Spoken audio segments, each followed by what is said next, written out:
So I got what's left of this 1954 Nimrod tent trailer here. It's been in our family for like, oh geez, pushing 50 years now. Went from Ontario to Alberta. This thing, when we got it, we bought it used about 1970, and it had stickers on the back door all across Canada and into the US. I'm talking British Columbia to Prince Edward Island. And I drove it out west at least 4 times, so it's got thousands of miles on it. But it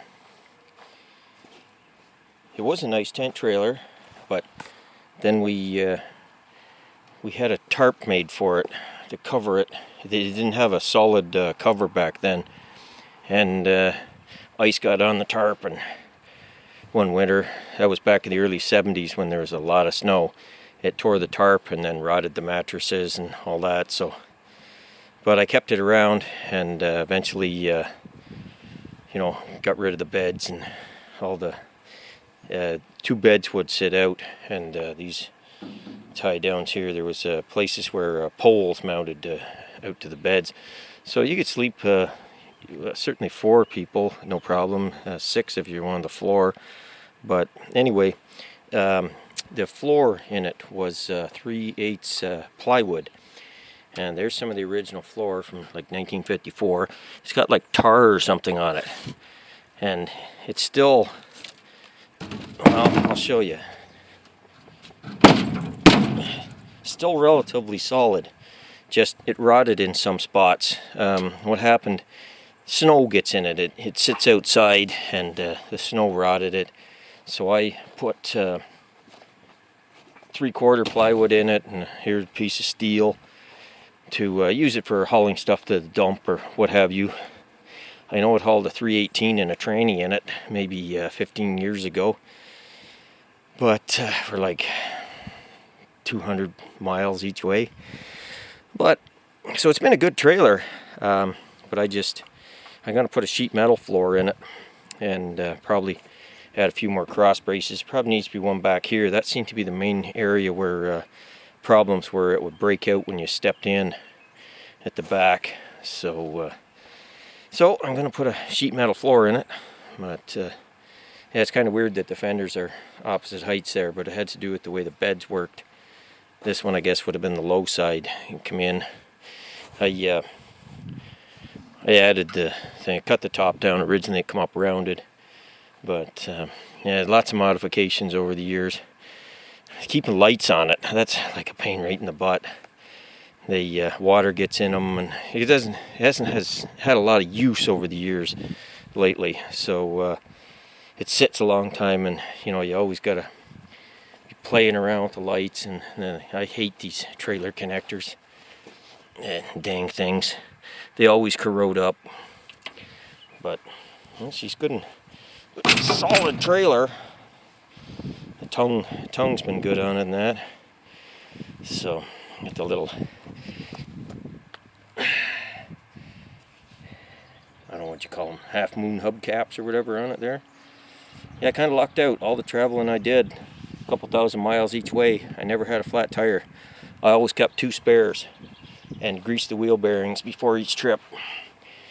As far as I know, this is one of the original spares there. No, it isn't.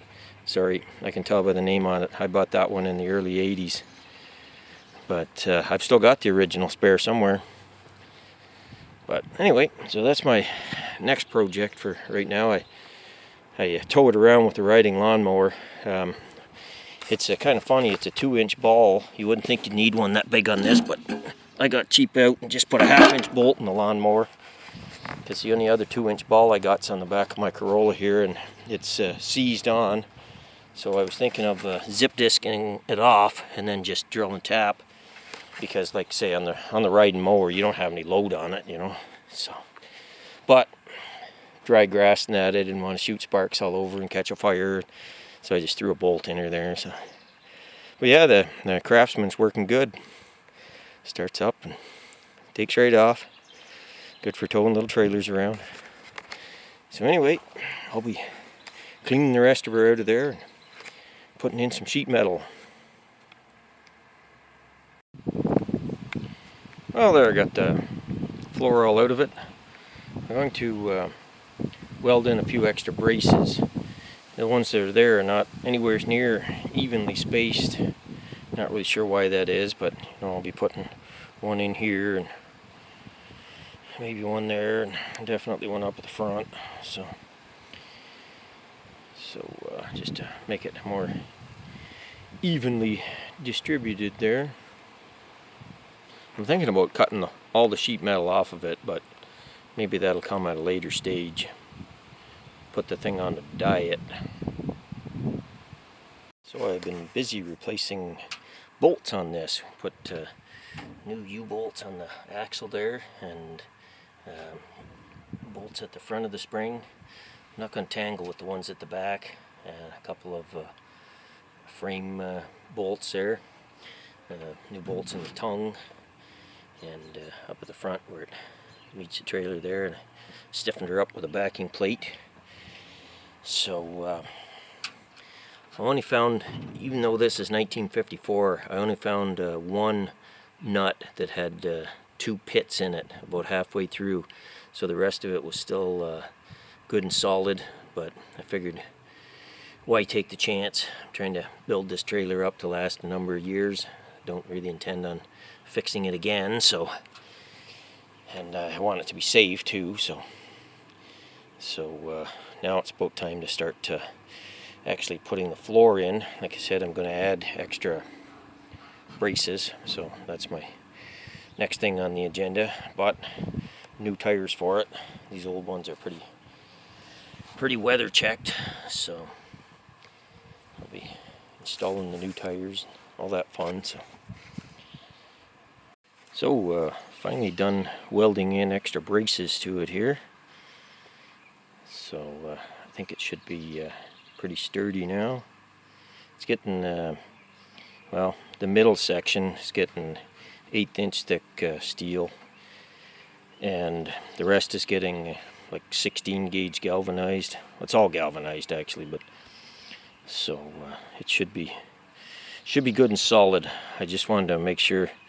I would have preferred a brace in there, but I don't know, it can't be very tall because of the tongue there. Back here where you load it and that, I put that one in the middle, so that should stop it from bowing so much. And I replaced a bunch more bolts in it, so dang near every bolt on it's new now. Well, finally getting some of the floor in there. Hope this thing's in focus. Has a nasty habit of starting up being out of focus. Yeah, so I got 4 1/4 inch bolts here holding the, I believe it's 16 gauge galvanized down.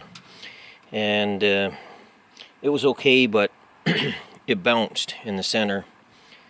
There's a name for that, I don't know. It's acting like a drum anyways. So I got under it, measured, and drilled 2 holes there, and then plug welded them.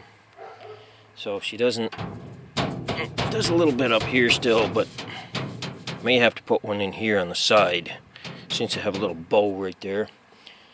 But I'm getting ready to put my thick piece in the center there.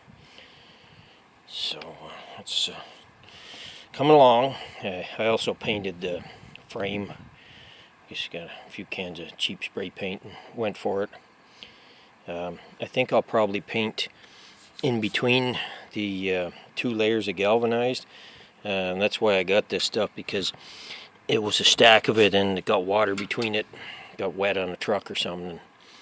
It corrodes. So I'm going to try to prevent that if I can, just by painting where the 2 would overlap. So we'll see if it works or not. But she's coming along.